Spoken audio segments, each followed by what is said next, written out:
사랑의 많으신 하나님 아버지, 오늘도 이 수요일 저녁에 우리를 불러주셔서 하나님의 말씀을 듣도록 인도해 주셔서 감사합니다. 지금 특별히 우리 야고보서 3장 오늘 다루게 될 텐데, 이 3장을 통하여서 주님께서 하시는 말씀을 우리가 온전히 듣고 또한 순종하도록 인도하여 주시옵소서.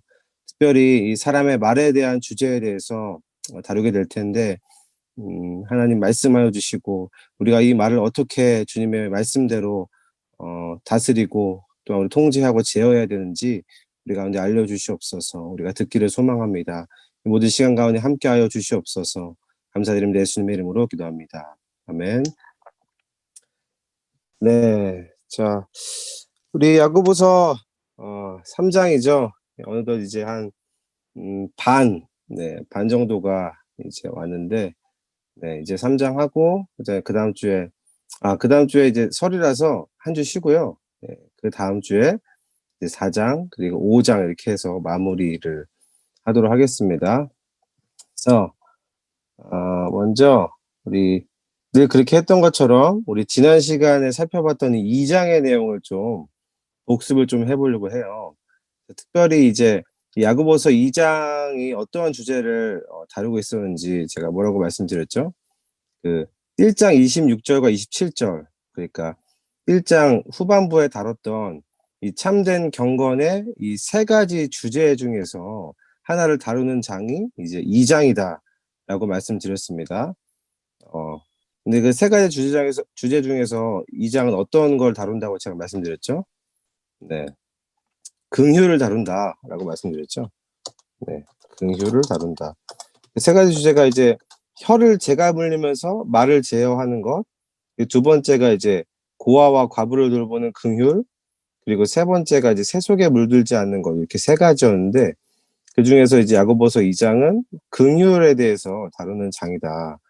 그러면서 이제 야고보가 긍휼에 대해서 이야기하면서 이 교회 안에서 세상 재물의 기준으로 형제를 판단하고 이 차별하면서 긍휼을 베풀지 않는 그 성도들의 삶을 이 비판했던 거 기억나시죠? 그래서 그리고 또 그러한 차별, 이 교회 안에서 왜 그런 차별이 일어나게 될까? 그 문제의 핵심에 대해서 이렇게 이야기했습니다. 야고보가 이제 두 마음을 품은 결과다. 네, 두 마음을 품은 결과가 이제 차별로 나오게 된다. 네, 이렇게 이야기했습니다. 그래서 너희가 정말로 그 예수님을 믿는다면은 이 하나님이 보여주신 그 긍휼로 이 가난한 자들을 품는 게 마땅하다. 긍휼의 삶을 행하라라는 그런 권면을 2장 초반에서 했죠. 그리고 그 형제를 품고 차별하지 않는 그 긍휼에 대한 맥락을 가지고 무엇을 해석해야 된다라고 제가 말씀드렸죠. 네, 바로 이 2장의 뜨거운 감자인 이 믿음과 이 행함에 대해서 이 긍휼의 문맥을 따라서 해석을 해야 된다. 이게 로마서의 문맥을 가지고 이 믿음과 행함을 해석하는 것이 아니라 2장 초반에 나왔던, 그리고 1장 전반적으로 나왔던 이 긍휼의 문맥에 따라서 믿음과 행함을 해석해야 된다라고 말씀드렸습니다. 그래서 이 예수님을 믿는 이 믿음이라는 거는 이 예수님께서 직접 행함으로 보여주신 그 긍휼의 사역, 네, 그것과 결코 분리될 수 없듯이 믿음과 행함도 따로 떨어질 수 없다. 이 믿음과 행함도 분리될 수가 없다. 하나다라고 말씀드렸습니다. 그리고 이제 더 나아가서 이 믿음과 행함에 대한 이 바울과 야고보의 주장을 보기 이전에 뭘 먼저 알아야 된다라고 말씀드렸죠. 네, 이들이 처했던 이 시대적 정황과 배경을 알아야 된다라고 제가 말씀드렸습니다. 특별히 바울은 어떤 배경을 가지고 있었습니까? 네, 이게 자신의 어떤 이방인 사역이죠. 이 헬라인들에게 이제 예수 그리스도를 전하면서 이 이방인들에게 예수님을 전하는데, 이 이방인 사역을 방해하면서 이 헬라인 그리스도인들을 동요하게 하는 그 유대인들을 맞서는, 네, 그런 배경이라고 제가 말씀드렸습니다. 그래서 이제 아브라함을 예를 들면서 이 율법을 받기 430년 전에 이미 아브라함이 믿음으로 의롭다함을 받았지 않았느냐라고 말하면서 오직 믿음에 대해서 강조했다라고 이야기했죠. 자, 그래서 이제 이방인들을 배경으로 했다. 네. 이제 야고보의 배경. 자, 야고보의 배경은 무엇이라고 이야기했죠? 네, 세상 앞에 교회라고 했죠. 이 생각을 항상 가지고 있어야 돼요. 야고보서를 볼 때는 이 야고보서의 배경이 이 세상 앞에서의 교회를 배경으로 한다. 네. 적을게요. 또 중요하니까. 네. 앞에서의 교회. 특별히 이 세상의 가치와 이 부로 인해서 흔들려서 이 믿음과 긍휼을 잃어버린 성도들이 그 배경이다라고 말씀드렸습니다. 그렇기 때문에 야고보가 말하는 이 행함은 하나님의 그 오래 참으심, 하나님이 우리를 긍휼히 여기신 그 긍휼에 기반한 이 긍휼을 이야기하고 있다라고 이야기했습니다. 그래서 덧붙여서 야고보는 이 아브라함과 이 라합의 예를 들면서 제가 마지막에 설명했죠. 이 아브라함과 라합, 특별히 유대인과 이방인의 예를 들면서 이 복음이 차별하는 것이 아니다. 차별 없이 모든 믿는 자에게 구원을 허락한다. 그래서 바울의 이 구원론까지, 바울의 칭의론까지 이 야고보가 품고 있다. 그래서 서로 조화를 이루고 있다라고 제가 말씀을 드렸습니다. 그래서 이 둘은 결코 싸우고 있지 않다라는 거를 기억을 하면서 이게 지난 시간에 이야기였던 것 같아요. 그 2장의 내용, 특별히 이제 참된 경건의 내용 중 이제 긍휼, 그리고 그 긍휼을 맥락으로 한 믿음과 행함에 대한 이야기. 그것이 이제 지난 시간의 이야기였고요. 그리고 이제 오늘은 또 이 참된 경건의 한 요소인 이 말에 대해서 살펴보려고 합니다. 네. 특별히 야고보서 2장을 살펴보면서 우리가 이제 믿음이 중요하듯이 그것과 마찬가지로 이 행함, 특별히 우리가 하나님께로부터 받은 그 긍휼을 행하는 삶 또한 동일하게 중요하다는 것을 우리가 이제 배웠죠. 자, 그렇다면 우리 안에 드는 질문은 이런 겁니다. 뭐 정확히는 제 안에 들었던 질문인데요. 예, 이거죠. 자, 어떻게 하면 믿음에서 행함이 나오게 되는가? 저는 이런 질문을 좀 했던 것 같아요. 그러니까 믿으면은 무조건 그냥 행함이 막 자동적으로 바로 튀어나올 수밖에 없다라고 지금 야고보는 이야기를 하는 걸까요? 네. 믿자마자 바로 행함이 막 튀어나가는, 네. 이렇게 자동적으로 그런 과정이다. 그런 거다라고 이야기를 하는 걸까요? 네. 예. 그게 아니라는 거죠. 특별히 이 야고보서에서 야고보는 이 모든 결과, 이 모든 열매에는 그에 걸맞는 과정이 있다는 것을 이제까지 계속해서 보여줬죠. 과정이 있다라는 겁니다. 그래서 두 가지 과정에 대해서 야고보가 1장에서 설명했잖아요. 욕심에서 바로 사망이 나아지지 않고 그 욕심을 계속해서 품고 품어서 이제 뭐 죄가 나아지고 그 죄가 장성해서 이제 사망이 나아지는 그 과정, 그리고 하나님의 뜻이 곧장 우리를 낳은 것이 아니라 진리의 말씀을 통해서 그 진리의 말씀이 계속해서 공급됨으로 말미암아 우리가 나아지는 그 과정을 굉장히 그 야고보가 자세히 또한 강조해서 설명하고 있다는 것을 우리는 살펴봤습니다. 자, 그런데 이 믿음에서 행함이 나오는 그 과정 또한 믿으면은 그냥 곧바로 행함이 자동적으로 나오는 것이 아니에요. 이 믿음이 행함으로 가려면은 야고보는 어떤 과정이 있어야 된다라고 그렇게 제시를 하고 있습니다. 그런데 야고보는 그 믿음과 행함의 그 중간에 그 과정 가운데 뭘 제시하냐면은 이 3장에서 다루는 그 말이 있다라고 지금 제시하고 있는 겁니다. 이거를 기억하셔야 돼요. 이 3장을 볼 때는 믿음과 행함의 그 과정, 그 중간에는 말이 있다. 네. 그래서 2장에서 우리가 행함의 중요성에 대해서 알아본 다음에 우리가 3장에서 맞이하는 주제는 이 말이라는 주제인데요. 특별히 말이라고 하면 여러분들 뭐 어떤 인상이 좀 드십니까? 네, 전 이런 인상이 좀 들었던 것 같아요. 아니, 말이 뭐가 이렇게 중요한가? 행함이 중요하지. 지금 2장에서 계속 그 얘기한 거 아니야? 이 말 중요하지 않다 이 얘기한 거 아닌가? 그런데 이 잘 생각해 보면은 이 어떠한 사람의 이 행함 있잖아요. 그 행함은 그 사람이 하는 말에서 그 근거를 대부분 찾아볼 수 있습니다. 특별히 이 사람이 하는 말에는요. 이 그 사람의 가치관과 세계관이 묻어져서 나올 수밖에 없거든요. 그게 담겨 있을 수밖에 없습니다. 그래서 예를 들어서 이런 거죠.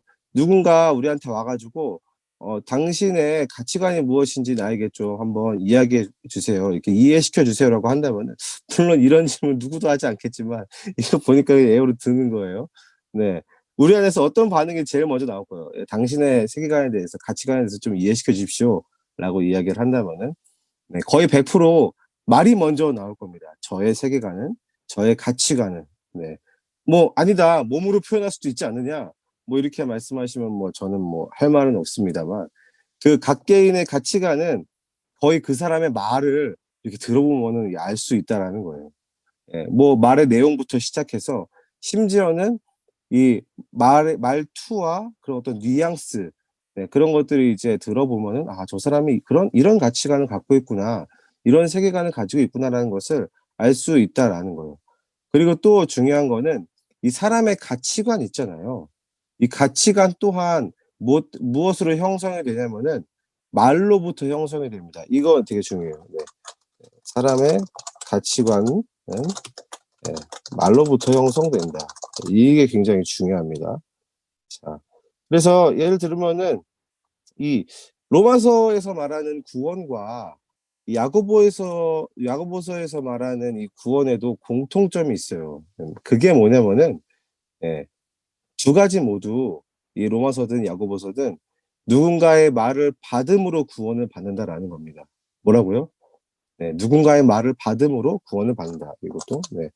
누군가의 말을 받음으로 구원을 받는다. 이거예요. 네. 둘 다 말하고 있는 게 이겁니다. 자, 누구의 말을 받습니까? 그렇다면은 네, 이거죠. 하나님의 말. 네, 하나님의 말씀을 받음으로 구원을 받는다라는 겁니다. 네.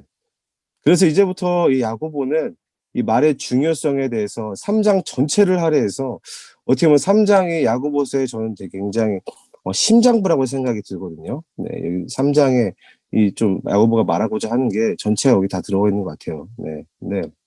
이 3장 전체를 할애해서 이야기를 합니다. 그래서 먼저 우리 1절 말씀을 우리 같이 읽어 보도록 하겠습니다. 네, 읽을게요. 시작. "선생된 우리가 더 큰 심판을 받을 줄 알고 선생이 많이 되지 말라." 아멘. 자, 우리 이 3 장의 시작도 2 장과 동일하게 "내 형제들아"라고 그렇게 시작을 합니다. 교회에게 이야기를 해 주는 거죠. 형제들에게 이야기를 해 주는 겁니다. 예수님을 믿는 형제들에게 이야기를 시작합니다. 그러면서 이렇게 이야기합니다. 이 "선생된 우리가 더 큰 심판을 받을 줄 알고." 먼저 이 선생이라는 직업, 네, 어떤 사람입니까? 네. 이 누군가를 가르치는 걸 직업으로 하는 사람이 선생이죠. 더 간단히 이야기하자면은 이 말로 먹고 사는 사람, 네, 말로 먹고 사는 직업이라고 이야기를 할 수 있습니다. 그리고 특별히 이 야고보서의 문맥 속에서는 이 교회 안에서의 이 성경 교사들, 뭐 그 당시에는 이 떠돌이 이 직업 연설가들, 설교자들이 되게 많았다고 해요. 그리고 그들을 포함하고 무엇보다 지금 이 편지를 쓰는 이 야고보 자신까지 포함되어 있는 말이 바로 이 선생이라는 이 단어입니다. 자, 그런데 이 선생된 우리가 뭘 더 많이 받는다고 이야기합니까? 뭐 상급이나 뭐 선물, 뭐 은혜 이런 걸 더 많이 받는다고 이야기하나요? 네. 안타깝게도 심판을 받는다. 심판을 더 많이 받는다. 이렇게 이야기합니다. 특히 이 심판은 분명하게 이 마지막 날에 받는 그 심판을 의미하고 있습니다. 네. 이미 2장 12 절에서 이렇게 언급한 바가 있죠. "자유의 율법대로 심판받을 자처럼 말도 하고 행하기도 해라." 네. 야고보는 이미 2 장에서 이 심판이 이 말과 행함과 연관이 있다라고 이렇게 말한 바가 있어요. 이게 다 이 3 장을 염두에 두고 이 얘기를 하기 위해서 이렇게 야고보가 하나씩 이제 좀 이런 표현이 그렇지만 떡밥을 이제 다 깔아 놓은 겁니다. 자, 그래서 이 야고보는 2 장에서 이미 심판이 말과 이 행함과 연관이 있다라고 이렇게 이야기를 했습니다. 자, 그렇다면은 이 선생된 자들이 더 큰 심판을 받는 이유가 과연 무엇일까요? 실은 이런 질문을 해 오신 분이 계셨습니다. 질문 보내 주신 분들 정말 너무 감사합니다. 예. 저 질문을 먹고 살고 있거든요. 네. 네. 자, 그렇다면 선생된 자들이 더 큰 심판을 받는 이유가 무엇일까? 간단히 말씀드리면은 이 다른 이들보다 이 말을 많이 했기 때문입니다. 저 지금 말 되게 많이 하고 있죠? 네. 자, 다시 말해서 이 다른 이들보다 이 하나님의 말씀에 대해서 많이 이야기했음에도 불구하고 이 말과 행함이 불일치될 가능성이 훨씬 더 많기 때문입니다. 말씀 정말 많이 막 전하고 네, 이야기를 하고 하지만 그렇게 말을 많이 하면 할수록 이 말과 행함이 불일치될 가능성이 훨씬 더 많아지는 거죠, 선생이라는 직업이. 네, 뭐 팔값이 크니까 뭐 당연한 거겠죠. 네, 말을 많이 한다는 건 그만큼 야고보서의 어떤 주장에 따르면은 그만큼 그 말에 걸맞는 행함도 당연히 동반되어져야 하는 것 이런 거죠. 네. 그래서 특히 이 문맥에 빗대어 봤을 때에 이 야고보가 생각하는 참된 선생이란 어떤 사람일까요? 네. 이 말과 행함이 일치하는 사람이겠죠. 특히나 이 자신이 가르치고 있는 그 말씀의 생명이 말에서뿐만이 아니라 그 행함으로부터도 흘러나오는 그런 사람이 참된 선생이다. 야고보가 생각하는 참된 선생은 그런 사람입니다. 그런데 그렇지 않다라면은 심판이 더 클 것이다. 라고 어떻게 보면 되게 경고성으로 자신한테도 이런 경고를 했던 것 같아요. 네. 그래서 이 말씀을 이제 쭉 보면서 이 저에게는 매우 안타까운 이야기지만 이 적어도 매주 수요일마다 야고보서를 가르치는 이제 제 입장에서는 이 말씀에 비춰보면은 여러분들보다 마지막 날 심판 때에 제가 심판이 더 클 것을 믿어 의심치 않습니다. 이 말씀이 너무 분명하게 이렇게 이야기를 해주고 있는 거죠. 제가 아마 더 심판 많이 받을 거예요. 네. 자, 그래서 이 말씀 볼 때마다 이 정신이 번쩍번쩍 이제 나는데요. 하지만 그래도 네, 이 말씀을 살아내려고 이 몸부림치는 거, 네, 그런 고민들을 하고 또 하나님의 은혜를 더 구하는 거, 몸부림칠 수밖에 없다는 것 자체가 저에겐 또 다른 은혜인 것 같습니다. 뭐 어떻든 이제 가르치는 사람이 심판을 더 많이 받는다. 네, 이 이야기를 하고 있는 거죠. 네, 그리고 이어지는 이 2절 말씀에도 보면은 이렇게 또 이야기하죠. 2절도 우리 같이 읽을게요. 네, 시작. 우리가 다 실수가 많으니 만일 말에 실수가 없는 자라면 곧 온전한 사람이라 능히 온 몸도 굴레 씌우리라. 네. 2절에서는 이렇게 이야기를 합니다. 우리가 다 실수가 많다. 네, 이 실수라는 거는 이 죄를 짓는 걸 의미합니다. 예, 죄를 짓고 넘어지다 뭐 이런 뜻인데 이것이 이제 행함이랑 관련이 있습니다. 뭐 실은 누구나 죄를 짓고 누구나 다 넘어지죠. 예, 인간은 다 이렇게 연약한 존재이기 때문에 네, 죄를 짓고 이렇게 넘어지는 그런 존재입니다. 자, 그런데 그중에서 특별히 한 부류를 두고 이렇게 이야기합니다. 온전한 사람이라고 이야기를 하죠. 네. 근데 그 온전한 사람이 누구라고 이야기하죠? 네, 설명을 이렇게 붙죠. 말에 실수가 없는 사람이 예, 온전한 사람이다. 이렇게 이야기합니다. 자, 왜 이렇게 이야기하는 걸까요? 예, 우리가 다 실수가 많은데 특별히 근데 말에 실수가 없는 사람이 온전한 사람이다라는 얘기, 그거 왜 이렇게 이야기하는 걸까요? 네. 뭐 이런 건가요? 그냥 말 실수만 안 하고 그냥 잘 조심해서 말 조심해서 살자 뭐 이런 얘기를 하는 걸까요? 네. 당연히 아니겠죠. 네. 특히 우리는 여기에서 나오는 이 온전한이라는 단어 있잖아요. 많이 봤죠? 야고보서 살펴보면서 온전한이라는 이 단어. 근데 이 단어가 야고보서에서 어떻게 쓰여져 있는지 뒷부분, 그 앞부분을 다시 살펴보면서 좀 기억해야 될 필요가 있습니다. 이 온전함이라는 이 단어, 먼저 야고보가 이 온전함이라는 단어를 쓸 때에는 이 어떤 과정을 가리키는 그런 의미로 많이 사용했습니다. 그래서 그 용례를 이전 문맥에서 보면은 이 첫 번째로 1장 4절에서 바로 이제 나오죠. 네, 인내를 온전히 이루라. 이렇게 명령하는데 이 온전함이라는 단어가 쓰여졌습니다. 네, 그리고 뭐 뒤에도 온전하여 구비하여서 하면서 온전함 단어 계속 쓰죠. 네. 그리고 야고보는 이 인내에 대해서 온전히 이루라고 이야기하면서 어떤 한 사람의 한 존재의 인내를 보여줬죠. 어떤 존재의 인내를 보여줬습니까? 네. 바로 이 하나님의 인내에 대해서 보여줬잖아요. 하나님의 그 오래 참으심으로 우리가 나아지는 그 과정을 우리에게 보여줬습니다. 그리고 그 오래 참음의 과정, 이 온전함의 이 과정이 곧 진리의 말씀으로 나아진 우리다라고 그렇게 이야기했습니다. 이때에 이제 온전함이 단어가 한번 나왔어요. 자, 그리고 또 한 군데는 이 1장 17절 말씀에 이 하나님께서 선물을 주시는 분이시다. 하나님의 이제 좋은 은사들을 주시는 분이시다라고 이야기했을 때에 이 온전한 선물이라고 이야기했습니다. 그래서 하나님이 주시는 선물을 온전한 선물이라고 이야기를 했죠. 예, 특히나 이 하나님 아버지께서는 우리에게 어떠한 온전한 선물을 그렇다면 주셨죠? 네, 온전한 선물을 주신 분이 하나님이신데 어떠한 온전한 선물, 과정이 곁들여져 있는 네, 그런 선물을 주셨습니까? 네, 바로 이 진리의 말씀으로 우리를 품고 품어서 낳아주신 거죠. 네, 그렇게 생명을 주셨습니다. 그리고 또 뭐죠? 이 진리의 말씀을 이제 우리 안에 심어 주신 거죠. 1장 21절에는 이제 너희 안에 마음 안에 심어진 말씀을 온유함으로 받으라 이 얘기를 했는데 네, 그 말씀을 그 온전한 선물인 그 말씀을 네, 우리 안에 심어 줬습니다. 네, 여기서 또 온전한 말씀이라는 단어가 또 쓰여졌고요. 그리고 세 번째는 1장 25절에 이 온전한 율법을 들여다보는 자.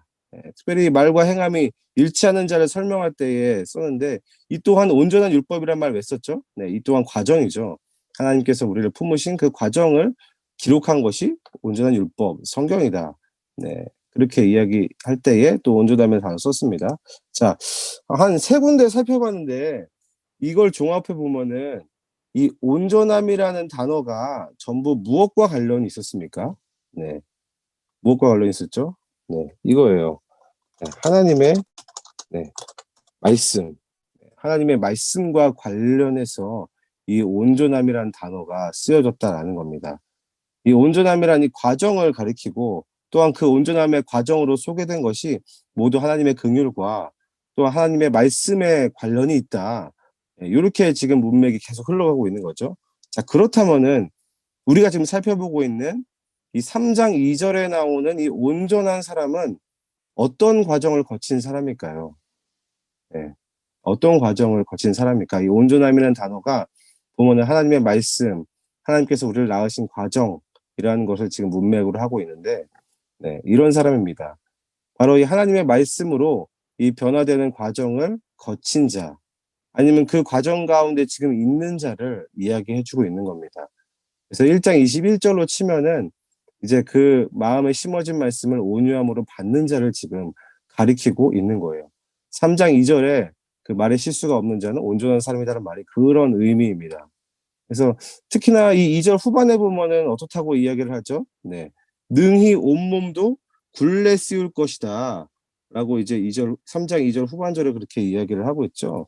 네, 벌써 능이라는 단어의 듀나미스라는 단어가 1장 21절에 능히 구원할 바라는 단어랑 똑같은 단어인데, 네, 그게 떠오릅니다. 네. 그래서 이 능히 온몸도 굴레를 씌울 것이다. 라고 이야기하는데, 이 특별히 굴레를 씌운다라는 거는 재갈을 물리다, 네, 고삐를 잡다, 뭐 제어하다 이런 뜻을 가지고 있는데요. 이 온몸을 제어하는 것이 지금 어디에 달려 있다라고 지금 이야기하는 겁니까? 네, 바로 이 사람의 이 말에 달려 있다. 이 말에 모든 것이 달려 있다라고 지금 야고보서는 지금 제시하고 있는 거예요. 그래서 이 3절부터 12절까지는 단순히 이제 좋은 말을 해야지 차원의 그런 권면이 아니라 이 말이라는 것이 얼마나 큰 힘과 파급력을 가지고 있는 것인지에 대해서 지금 이 3장 3절부터 12절까지 그 이야기를 이제 하기 시작합니다. 그래서 먼저 이 3절부터 이 5절까지의 말씀을 보면은 세 가지 예를 들면서 이 말의 힘에 대해서 설명을 하는데요. 예, 첫 번째는 동물 말입니다. 네. 또 말이라고 하니까 또 헷갈릴 수 있으니까 자, 호르스 네, 이거예요. 네, 이거랑 그리고 이제 배, 네, 배죠. 이렇게 타고 다니는 배, 왜 안 바꾸죠? 네, 배, 네, 그거랑 이제 나무를 태우는 네, 불, 이 세 가지를 예를 들어서 이 말의 어떤 파급력, 이 말의 힘에 대해서 이야기를 합니다. 첫 번째 이제 3절에 나오는 이 동물말, 이 동물말을 순종하게 하기 위해서 그 입에 물리는 이 재갈의 역할을 지금 설명을 하고 있습니다. 이 재갈이 뭐죠? 이 말 조정하기 위해서 그 말 입에다 이렇게 끼우는 거죠. 네. 그래서 아주 그 작은 재갈이지만 그걸 물려놓으면은 말 전체의 몸을 다 제어할 수가 있잖아요, 우리가. 네. 예. 말이라는 게 그렇다는 겁니다. 우리의 어떤 지금 우리가 하는 이런 말, 예. 말이 그렇다. 그 말의 재갈 가지고 같다. 그리고 4절에서 나오는 말이 나오는 이 혀를 어디에 비유하고 있죠? 네. 그 배 전체를 조종하는 이 키로 묘사를 하고 있죠. 자, 그런데 지금 이 배의 상태를 보면 어떻습니까? 이 4절 보면은.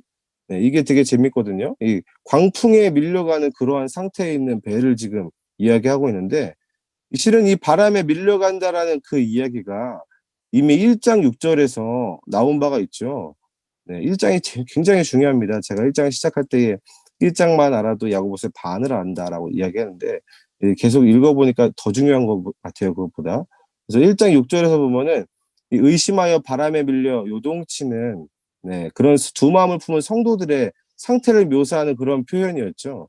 그래서 그런 의심하는 자들, 갈팡질팡하고 있는 이 두 마음을 품은 이 성도들의 문제, 그리고 더 넘어서서 이 교회의 문제를 해결할 그 열쇠가 지금 어디에 있다라고 제시하는 거죠? 네, 바로 이 말에 있다라고 지금 제시를 하고 있는 겁니다. 그리고 이어서 이 5절에서는 이 작은 혀가 큰 걸 자랑한다라고 이야기하면서 우리에게 어떤 그림을 하나 그려줍니다. 네, 이 5절 말씀을 보면은 야고보가 그림을 하나 그려주거든요. 네, 이렇게 이야기를 합니다. 이 보라 얼마나 작은 불이 얼마나 많은 나무를 태우는가. 네, 어떤 그림이 그려지십니까? 네, 저는 이런 그림을 그렸어요. 이 나무가 굉장히 빽빽한 그 숲속에서 진짜 아주 작은 이 불씨가 이제 일어나는데 그 불씨가 커지고 커져서 이 숲 전체를 완전히 다 태워버리는 그런 그림. 네, 그 그림을 지금 그려주고 있는 거예요. 그런데 마치 이 말이 나오는 아주 이 작은 혀가 그렇게 막강한 능력을 가지고 있다라고 지금 야고보는 설명하고 있는 겁니다. 자, 그런데 이 5절을 보면은 야고보가 이 그림을 설명하면서 지금 이 감정, 야고보의 감정이 어떤 것 같아요? 네. 이렇게 이야기하죠. 보라, 야, 이거 이렇게 다 태워버리니? 이렇게 얼마나 많은 나무를 태우는가? 이렇게 하면서 감탄을 하고 있습니다, 지금.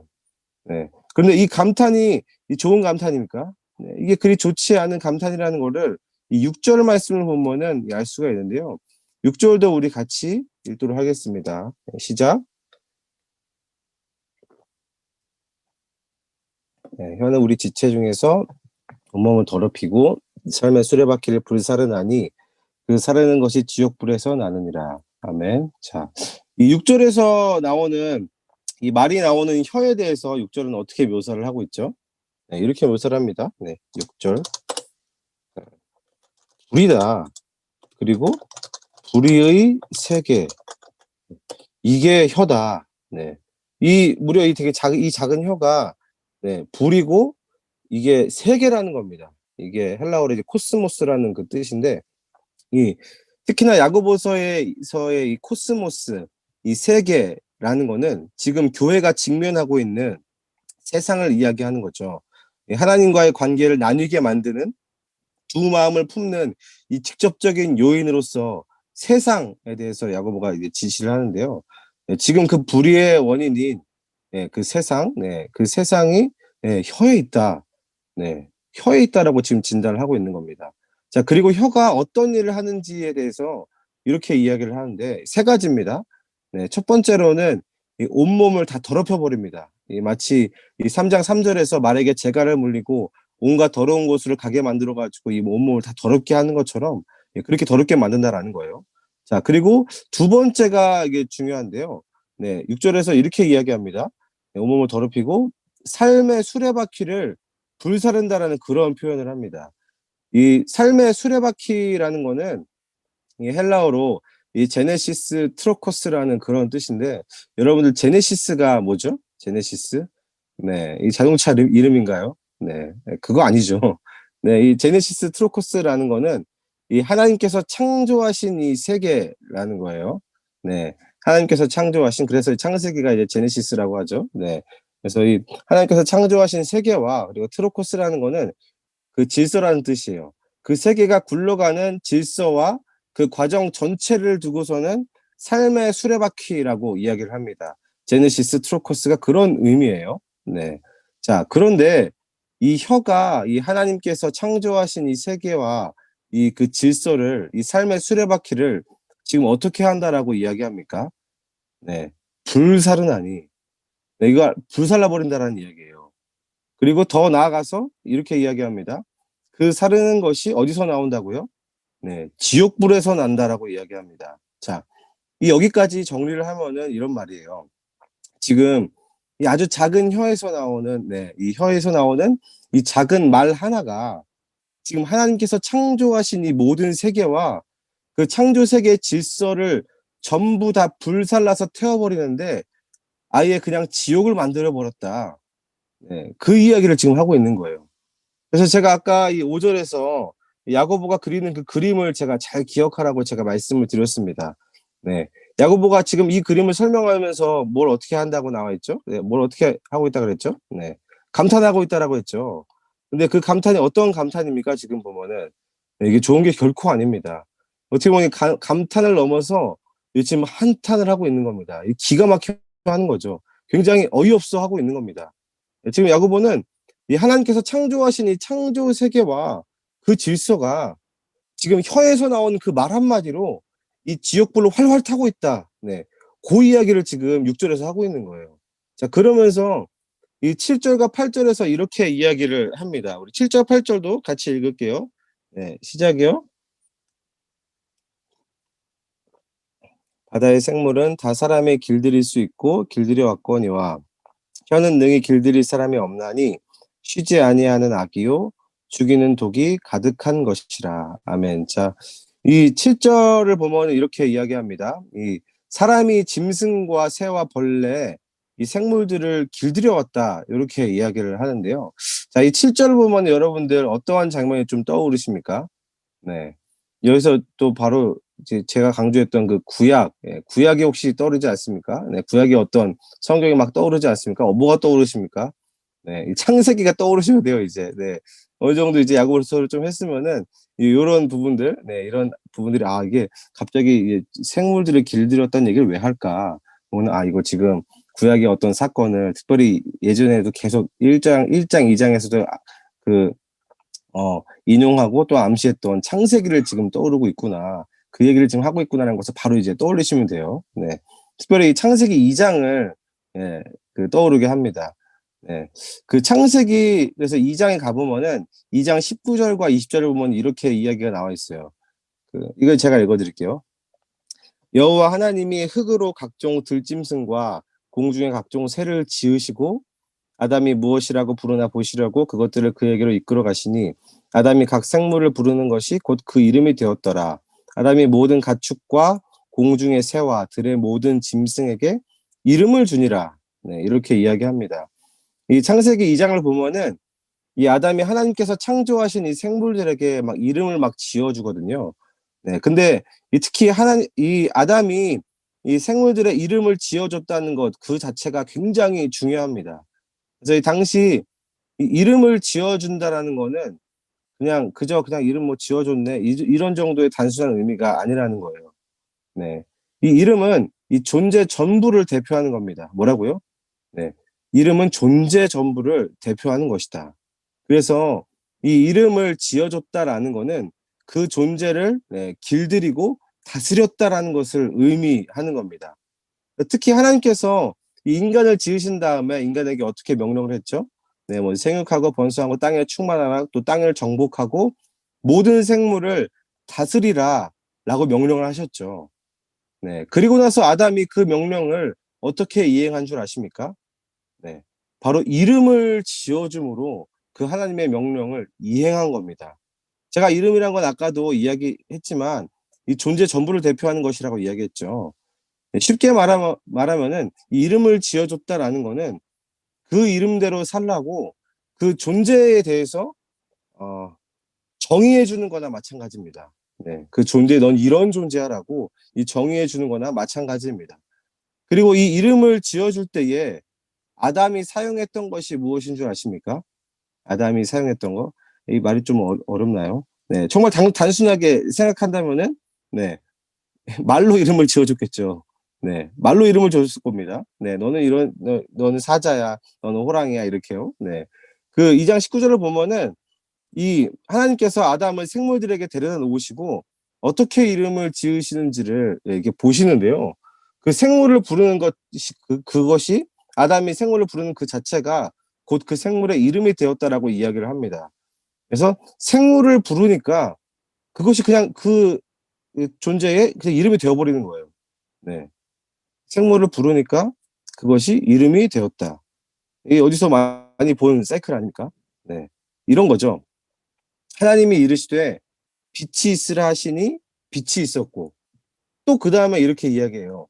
하나님이 빛을 낮이라 부르시고 어둠을 밤이라 부르시니 저녁이 되고 아침이 되었다. 네. 여기서 이 부르다라는 이 히브리어 동사가 카라라는 그런 단어인데 이게 동일하게 아담이 생물을 부르는 것이 이름이 되었다라는 말과 같은 단어입니다. 이 정리하면 무슨 말일까요? 네. 이 아담이 하나님이 하셨던 것처럼 똑같이 행했다라는 거예요. 하나님이 세상을 말씀으로 창조하셨던 것처럼 아담도 자신의 말로 하나님께서 창조하신 그 생명들의 이름을 하나님의 방식대로 똑같이 이름을 지어준 거죠.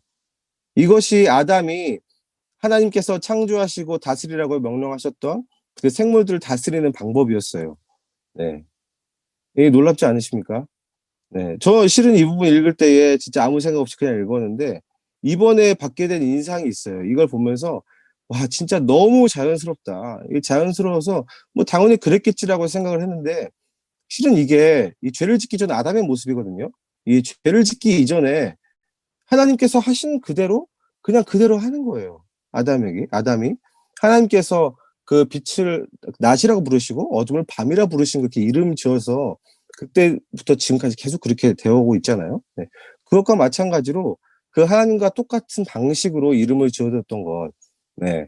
하나님의 뜻대로 사는 삶이 아담에게는 실은 너무 자연스러운 거죠. 마치 그냥 이름을 지어 주고 부르듯이 이 평소에 말하듯이 숨 쉬듯이 하나님의 뜻대로 사는 것이 아담이라는 거를 지금 창세기에서 보여주는 거예요. 그것이 하나님께서 정의하는 진짜 인간이다. 이 하나님께서 정의하신 인간이 누굴까? 이런 사람이야. 예. 이렇게 이야기하는 거예요.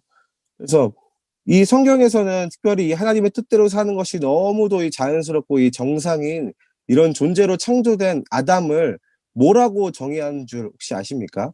아마 여러분들 다 알고 있을 거예요. 이것도 되게 많이 본 말씀인데 이런 사람에 대해서 성경에서 이렇게 정의합니다. 1장 27절이에요, 창세기. 하나님이 자기 형상 곧 하나님의 형상대로 사람을 창조하시되 남자와 여자를 창조하시고 네, 어떻게 이야기합니까? 이 사람에 대해서.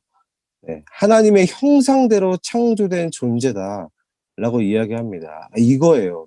네, 정리하자면은 인간이 말을 한다는 것 자체가 하나님의 형상으로 지음받았다라는 증거입니다. 네, 뭐라고요? 우리가 말을 한다는 것 이거 되게 자연스러운 거잖아요. 누가 거의 네, 말을 하잖아요. 네. 이 인간이 말을 한다는 것 자체가 하나님의 형상으로 지음받았다라는 그런 증거라는 거죠. 하나님께서 모든 만물을 말씀으로 창조하셨듯이 이 인간 또한 하나님의 형상대로 창조되어서 하나님께서 주신 그 말로 그 창조된 생물을 다스린 거죠. 네. 이게 6절에서 나오는 이 삶의 수레바퀴라는 겁니다. 이게 창조 세계의 원래 질서라는 거예요.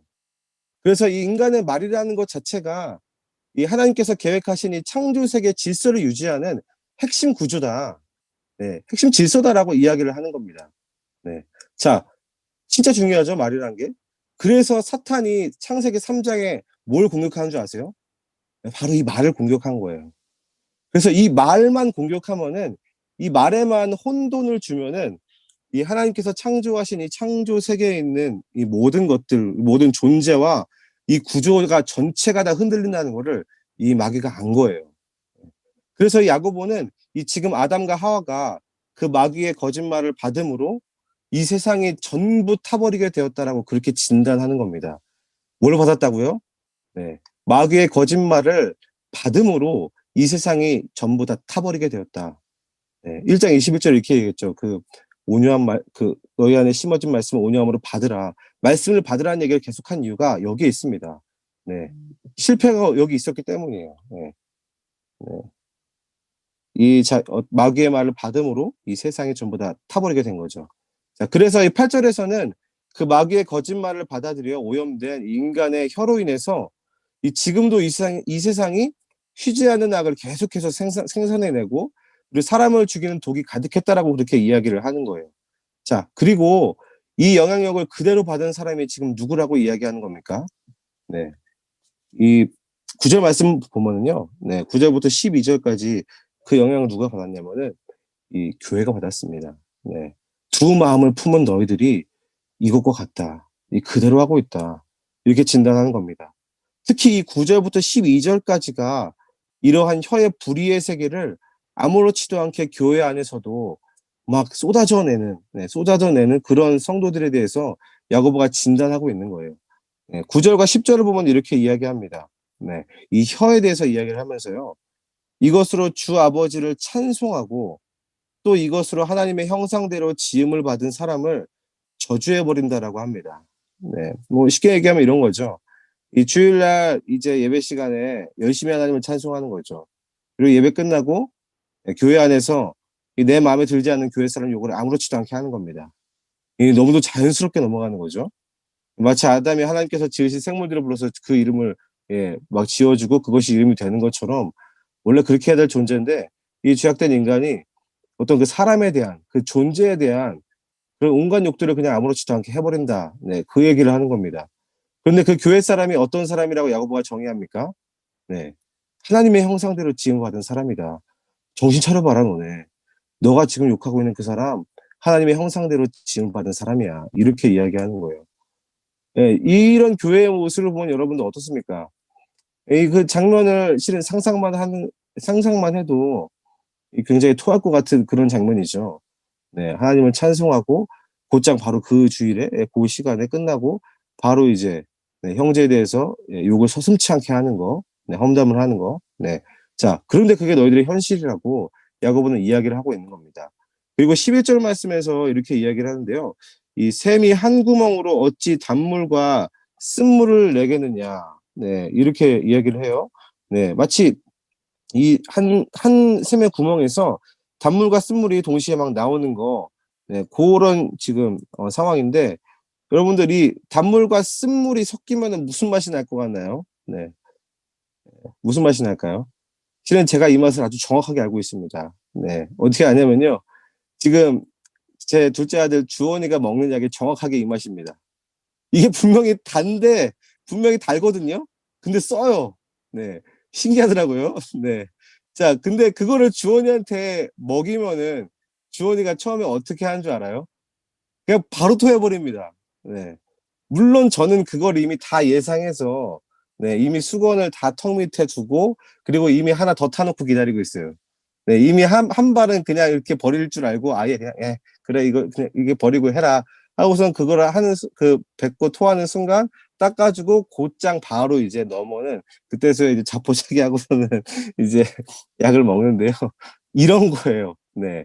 야고보가 진단하는 이 두 마음을 품은 이 교회의 상황, 이 특히나 이 두 마음을 품은 성도들의 말이 지금 그러한 심각한 상황 가운데 그런 열매를 지금 내고 있다. 그 얘기를 지금 예를 들어서 하는 거예요. 실은 이 주원의 약은 그거 먹고선 병이라도 낫지 이건 진짜 토할 것 같은 그런 상황이라는 그 말을 하고 있는 겁니다. 그리고 이 모든 원인은 바로 이 타락한 말에서부터 나왔다라고 야고보가 진단하고 있는 겁니다. 네, 여기까지 정리를 하겠습니다. 네, 바로 이 3장 1절부터 12절까지가 바로 이 야고보가 보는 이 세계관입니다. 네, 야고보가 지금 세상을 어떻게 보고 있는지, 이 교회 문제를 어떻게 보고 있는지에 대해서 3장 1절부터 12절까지 그 원인이 나오고 있어요. 야고보는 지금 살고 있는 이 세상을 타락한 말로 인해서 그 타락한 말이 세상에 가득함으로 활활 불타는 지옥으로 지금 보고 있다라는 거예요. 네, 지금 우리가 살고 있는 이 세상이 지옥이다. 이 말을 하고 있는 겁니다. 네, 이 심각하죠. 말이 진짜 이렇게나 중요했나라는 거를 지금 야고보의 어떤 설명을 보면서 이제 알 수 있는 거죠. 자, 그렇다면은 문제의 어떤 심각성과 이 문제의 진단에 대해서는 지금 나왔죠. 그렇다면 그 다음에 뭐가 나와야 될까요? 네, 그 다음에 이제 해결책도 나와야겠죠. 네.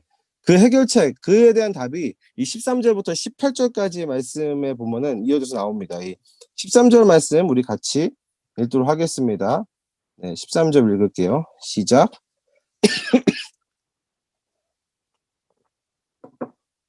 그는 선행으로 말미암아 지혜의 온유함으로 그 행함을 보일지니라. 아멘. 다 잘 읽고 계시죠? 네. 자, 13절. 이 타락한 말로 가득한 이 세상, 그리고 그러한 말의 영향을 받아서 이 두 마음을 품은 성도들. 그래서 이제 그 교회 안에서 차별이 막 일어나고, 막 서로에 대해서 하나님을 찬양하기도 하고, 또한 서로에 대해서 이제 험담하기도 하고, 그런 뒤죽박죽의 모습에 있는 그런 어떤 교회의 문제, 그런 세상의 문제에 대해서 야고보가 해결책으로 무엇을 제시하고 있죠, 지금? 네. 그 해결책은 바로 이 지혜입니다. 근데 어떤 지혜를 말하는 걸까요? 네, 뭐 그냥 뭐 세상을 야무지게 사는 거, 뭐 그렇게 야무지게 사는데 필요한 능력을 지금 말하는 걸까요? 아니면 뭐 더 나은 결정을 하는데 필요한 그러한 능력, 예, 그런 거를 이야기하고 있는 걸까요? 예, 제가 늘 말씀드리지만 이 성경은 이 결국 문맥이라는 거예요. 뭐 어떤 단어가 하나 나왔으면은 이 단어가 또 어디서 나왔지? 어떠한 맥락을 가지고 어떠한 문맥을 가지고 이 단어가 나왔지라는 걸 생각해 봐야 된다는 말입니다. 자, 그렇다면은 이 여기서 말하는 이 지혜는 어디서 또 나왔을까요? 네, 바로 찾아봐야겠죠? 네, 하지만 뭐 이것도 찾다 보면 또 시간 너무 걸리고 또 지루하니까 나중에 야고보서 한 번 더 읽어볼 때에 한번 그때 찾아보시고요. 이 결론적으로 말하면은 이 지혜라는 거는 하나님의 말씀입니다. 네, 자 이건 적을게요. 지혜란 하나님의 말씀이다. 네, 자 그 근거가 1장 5절에는 이 후히 주시고 꾸짖지 아니하시는 하나님께서 주시는 그 지혜고 1장 17절에서 위로부터 아버지께로 오는 네, 온갖 좋은 은사, 온전한 선물. 네. 그리고 무엇보다도 우리가 하나님께로부터 받은 그 진리의 말씀, 우리 안에 심어진 말씀이 바로 그 지혜를 나타내는 말입니다. 그리고 이 13절을 보면은 네. 뭐라고 이야기하죠? 네, 13절을 보면 뭐라고 이야기합니까? 네. 이렇게 이야기합니까? 그 지혜를 막 사용해라. 그 지혜를 말하라. 이렇게 하나요? 네, 아니죠. 네. 너희 중에 지혜가 있다고 말하는 사람이 누구냐? 네, 이렇게 물어봅니다. 그리고 다시 말해 이런 거죠. 하나님의 말씀이라고 외치는 사람이 누구냐? 이것이 진리다라고 외치는 사람이 누구냐? 그런 사람이 있다라면은 그 사람은 보여줘야 된다. 네, 13절에 그렇게 이야기하죠. 그 행함을 보일지니라. 네, 이런 겁니다. 이 검증을 하라는 거예요. 네, 그런데 그 검증 조건이 무엇이죠? 네, 선행으로 말미암아 지혜의 온유함으로 그 행함을 보일지니라. 어떻게 하라고요? 네, 선행으로 말미암아 지혜의 온유함으로 행함을 보여라. 네, 이것 또한 어디서 많이 본 문장의 진행이죠. 네, 그런 형식이죠. 바로 이 장에서 믿음과 행함의 관계를 이야기할 때와 같은 패턴입니다, 지금. 쉽게 보면은 이 말한 사람이 그대로 살고 있나 행함을 보라는 그런 이야기인데요. 물론 맞습니다. 근데 그걸 이렇게 이야기합니다. 지혜의 온유함으로 행함을 보이라. 아, 이게 되게 좀 약간 좀 난해한, 예. 왜 이렇게 이야기했을까? 네, 지혜의 온유함. 이게 무슨 말일까요? 뭐 어떻게 하라는 말일까요? 네. 제가 좀 전에 말씀드렸다시피 이 지혜는 이 진리의 말씀이라고 했습니다. 특별히 우리 안에 심어진 말씀이라고 제가 말씀드렸죠. 자, 그런데 그 지혜 뒤에 뭐가 붙었죠? 네. 온유함이 붙었습니다. 네. 어떤 말씀입니까? 네, 1장 21절을 지금 돌아보라라고 이야기하는 거예요. 네, 1장 21절 이렇게 이야기했죠. 너희 영혼을 능히 구원할 바 마음에 심어진 말씀을 온유함으로 받으라. 네, 바로 여기에서부터 지혜의 온유함이 시작되는 겁니다. 네, 이게 무슨 말입니까? 이 하나님의 말씀을 받아 말했다라면은 그 행함의 열매, 그 과정에는 반드시 온유함이 나타나야 된다. 그 이야기를 하고 있는 거예요. 반드시 온유함이 나타나야 된다. 이 특별히 온유함이라는 뜻은 저도 살펴봤지만 이게 겸손하다, 이 낮추다라는 그런 뜻을 가지고 있습니다. 네, 낮추는 거예요. 네, 낮추는 거. 다시 말해서 이 지혜의 온유함이란 하나님의 말씀에 자신의 생각과 말을 겸손하게 낮춘 그러한 상태를 의미합니다. 뭐라고요? 하나님의 말씀에 내 생각과 내 말, 이게 중요합니다. 내 말을 그 하나님 말씀에 겸손하게 낮춘 상태, 그거를 의미합니다. 그리고 이러한 온유함이 비단 하나님 앞에서만 드러나는 것이 아니라 이 성도들 앞에서도 드러날 수밖에 없다라고 그렇게 이야기를 하는 거예요. 성도들 앞에서도 그 온유함이 드러날 수밖에 없다. 그 겸손함이 드러날 수밖에 없다라고 이야기하는 겁니다. 뭐 예를 들어 보면 이런 겁니다. 누군가 이 교회 안에서 이 정의와 옳은 것, 하나님의 말씀의 그 정의에 대해서 이야기를 합니다. 그리고 그 말을 들어보면 대부분 다 맞는 말이에요. 네. 자, 그런데 그 이야기를 듣고 나서, 다 듣고 나서 어떤 일이 일어나냐면은 서로 시기하는 것들과 예, 다툼이 막 일어나는 거예요. 이 다툼은 지금 분열을 의미하는 건데, 예, 그리고 그렇게 말하는 사람은 어느새 자신의 말을 지지하는 자들의 세력을 이뤄서 더 큰 다툼이 생기고, 이제는 아예 거짓말까지 스스럼 없이 해버리게 되는 것이 지금 여기서 말하는 상황이라는 거예요.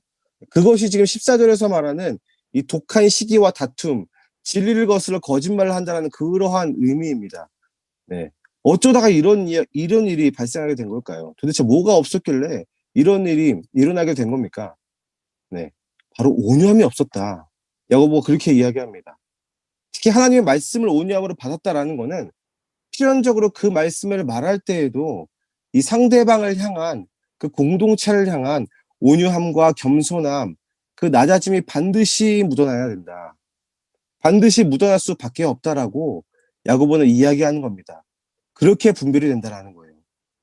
이런 거죠. 이 하나님의 말씀, 이 지혜에 따른 말이라면은 위로부터 오는 지혜로부터 받은 말씀이라면은 그것을 전하는 사람, 그것을 전하는 사람에게 그리고 또한 그것을 듣는 사람들 공동체 안에서 독한 시기와 다툼이 생길 수가 없다라는 거예요.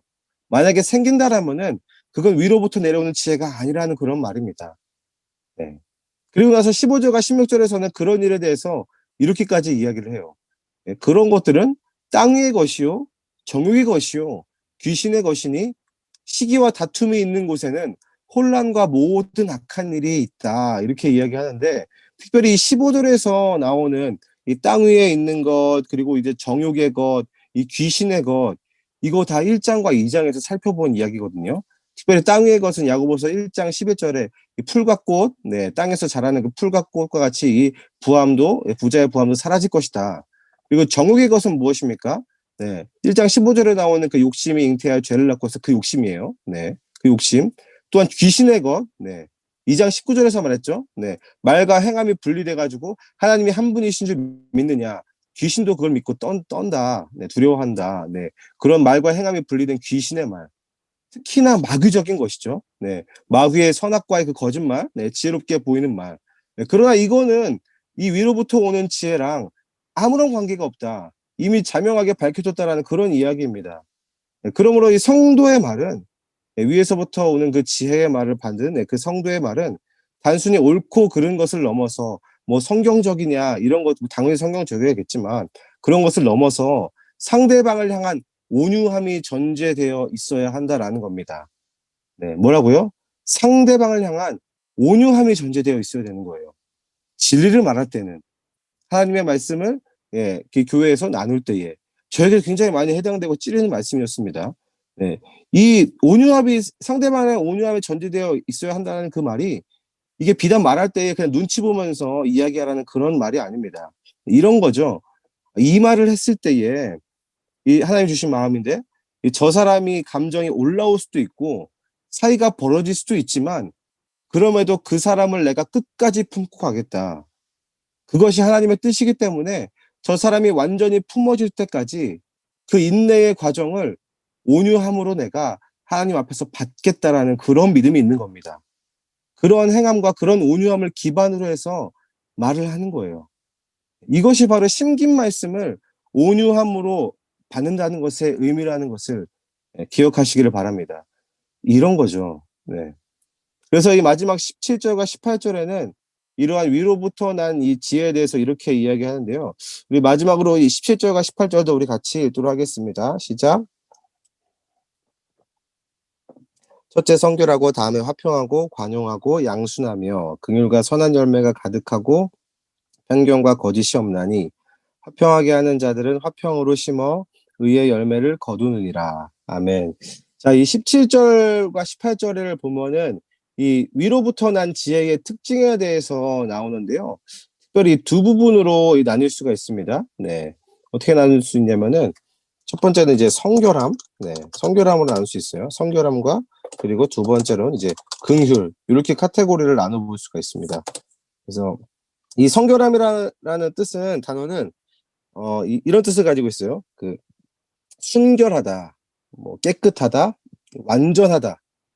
그리고 또 이런 뜻을 가지고 있습니다. 나뉘어지지 않았다. 이거 중요하니까 쓸게요. 나뉘어지지 않았다. 자, 벌써 야고보가 뭘 이야기하고 싶은지 알겠죠. 첫 번째로 이게 성결함이 나온 이유가 있다는 거예요. 그 위로부터 오는 지혜 자체가 나뉘어지지 않은 하나의 상태다. 이게 두 마음이 아니다. 이 전심이다라는 그 말을 하고 싶은 겁니다. 그래서 곧장 뒤에 무엇이 나오죠? 말씀 보면요. 17절에. 화평이 나옵니다. 화평.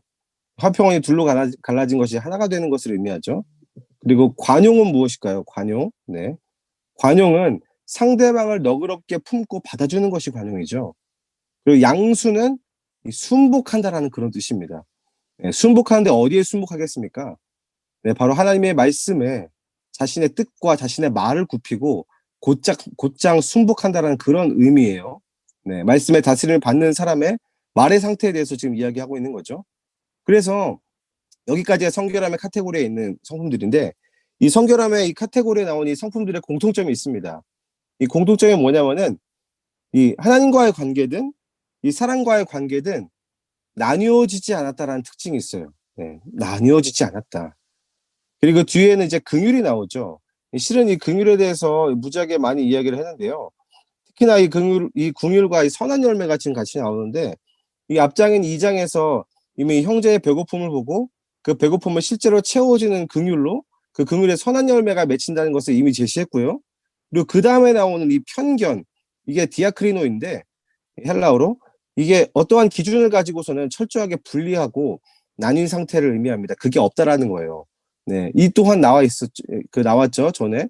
네, 교회 안에 세상의 부의 기준을 가지고서는 막 차별하는 거, 그거 차별하지 말라. 네, 그런 권면을 했습니다. 그리고 마지막으로 이 거짓이라는 단어, 네, 이 거짓이라는 단어는 이런 뜻을 가지고 있습니다. 이 가장하다, 숨기다, 네, 위선적이다 이런 뜻을 가지고 있어요. 네, 그래서 이 거짓이 없다라는 거는 특별히 말과 행동이 나뉘어지지 않았다, 위선적이지 않다, 그 뜻을 가지고 있습니다. 자, 그래서 이 모든 것을 18절에서 종합해서 이러한 위로부터 난 지혜를 받은 사람들을 이렇게 일컫습니다. 네, 화평하게 하는 자들이다. 네, 화평하게 하는 자들. 네, 이거예요. 온통 나뉘어져 있는 이 세상 속에서 화평하게 하는 자가 바로 그리스도인이다. 그 사람이 말씀을 온유함으로 받은 사람이다. 실은 세상이 아무리 끈끈한 그런 집단이라도 서로의 이익이 충돌되고 소위 말해서 이제 수틀리면은 언제 그러냐는 듯이 이제 완전 갈라서는 거죠. 네. 심지어는 이제 가족들끼리도 어떠한 이유를 통해서 특별히 돈 때문에 갈라서는 경우가 굉장히 허다하죠. 네. 그러한 두 마음이 가득한 곳과 분열이 가득한 곳, 아까도 3장에서 얘기했지만 그렇게 완전히 활과 타는 곳이 세상입니다.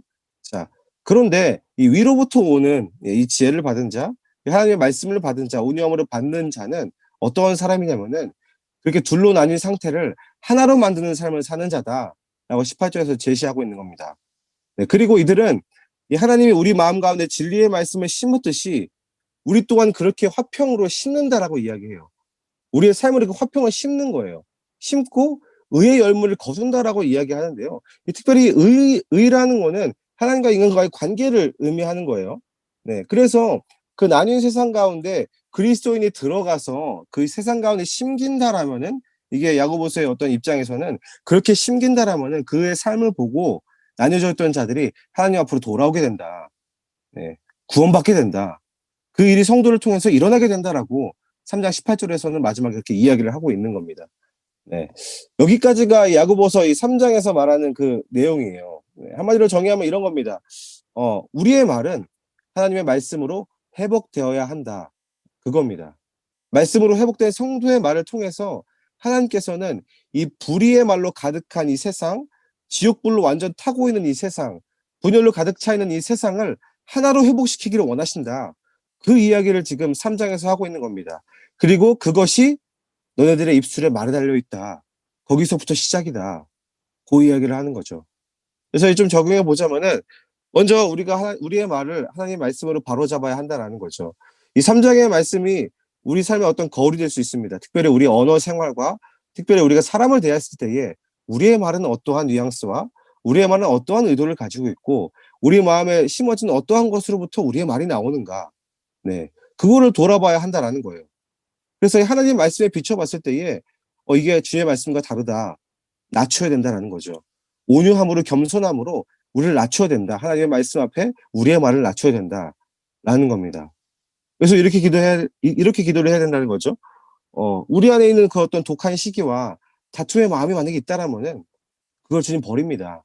주님의 말씀으로 온유함으로 주의 말씀을 받음으로 주님 제 말이 변화되게 하여 주십시오. 특별히 우리의 말이 하나님의 말씀으로 변화되게 하여 주십시오. 이런 거예요. 하나님이 말씀하시면은 우리가 요한복음을 살펴보지만 이 예수님께서 이렇게 말씀하시면은 어떤 일이 일어납니까? 네, 막 거의 다 죽은 사람도 막 살아나게 되는 거죠. 심지어 죽은 사람도 살아나는 것이 하나님의 말씀의 능력입니다. 예, 이 야고보서를 보면은 이 혼돈과 공허 중에서도 이 질서가 잡히게 되는 게 하나님의 말씀의 능력입니다. 그리고 그 말씀이 지금 어디에 심겨져 있다고 이야기했죠? 네, 우리의 마음 가운데 그 말씀이 심어져 있다. 그렇다면은 그 마음에 심어진 말씀을 온유함으로 받는 우리의 말에서는 어떠한 능력이 나타나야 됩니까? 네, 돌아봐야 되는 거예요.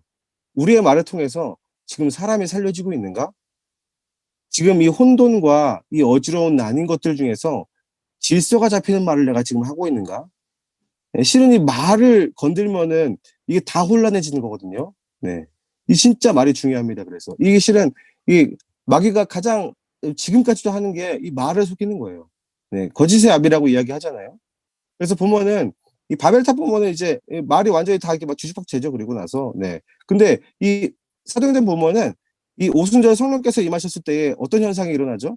말이 회복되는 역사가 일어납니다. 그 말이 일치가 되는 그런 역사가 이 성령께서 임하셨을 때에 네, 임하게 되는 거죠. 네. 그리고 뒤에 가면 이 성령에 대해서 이제 바울이 말하는 성령은 이제 어떤 하나님의 공동체를 회복시키는 네, 그런 영으로 이제 임하게 되고 야고보서는 이제 공동체뿐만이 아니라 네, 이 세상을 회복시키시는 네, 하나님의 역사로 그렇게 이제 표현이 됩니다. 네. 그래서 여기까지가 이 야고보서 3장의 이야기이고요. 그래서 특별히 그런 기도를 좀 했으면 좋겠어요. 하나님 주님 내 말을 회복시켜 주시옵소서. 우리가 아가페 교회 가운데 계속 지금 회복에 대해서 기도를 하고 부르짖고 있는데 특별히 주님 저의 말을 회복시켜 주시옵소서. 그리고 우리 공동체 안에서 하나님께서 주시는 그 말을 우리 가운데 주시고 또한 그 심어진 그 말씀이 온전한 말로 온유함으로 주님 열매 맺을 수 있도록 주님 우리 성도님들의 또 우리 아가페 교회의 주님 입술을 정결하게 해주시고 주님 깨끗하게 해 주십시오. 이런 기도를 우리가 해야 될 줄로 믿습니다. 네, 여기까지 우리 야고보서 3장 우리 마치도록 하고요. 제가 기도하고 네, 우리 이 시간 마무리하도록 하겠습니다. 제가 기도할게요. 모든 만물을 하나님의 말씀으로 창조하신 하나님 아버지 또한 그 말씀의 권능을 우리의 입술에도 주셔서 우리 또한 그 하나님의 말씀으로 주께서 창조하신 이 모든 세계를 다스리게 하신 주님의 이름을 찬송합니다. 하나님 아버지, 먼저 우리의 마음을 돌아봅니다. 우리 마음 가운데 무엇이 심겨져 있는지 주님 돌아보게 하여 주시고 특별히 그 하나님의 말씀을 온유함과 겸손함으로 낮아짐으로 받게 하여 주옵소서.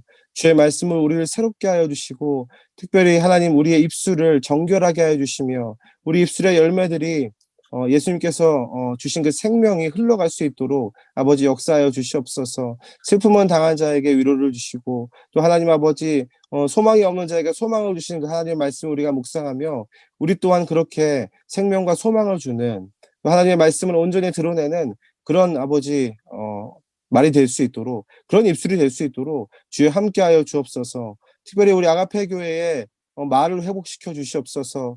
하나님의 말씀에 심겨진 그 하나님의 말씀이 온전히 드러나는 그런 말이 우리 아가페 교회 가운데 넘치게 하여 주시고 그 말들이 우리 모든 성도님들과 또한 우리 모든 공동체 가운데 퍼질 때에 하나님 우리 아가페 교회를 주님께서 일으켜 주시고 계속해서 회복시켜 주시고 우리 안에 있는 모든 두 마음들을 하나 되게 하여 주시며 주님께서 이 묵은 땅을 기용해 주실 줄로 믿습니다. 하나님 아버지 우리를 긍휼히 여겨 주시옵소서. 특별히 우리의 입술을 긍휼히 여겨 주시고 하나님 아버지 우리의 생각을 주님 긍휼히 여겨 주시고 하나님 아버지 은혜를 베풀어 주시옵소서. 주님의 말씀을 우리 가운데 온전히 이루어 주시고 겸손하게 하여 주옵소서. 이 모든 말씀을 이루실 주님의 이름을 찬송합니다. 감사드립니다. 예수님의 이름으로 기도합니다. 아멘.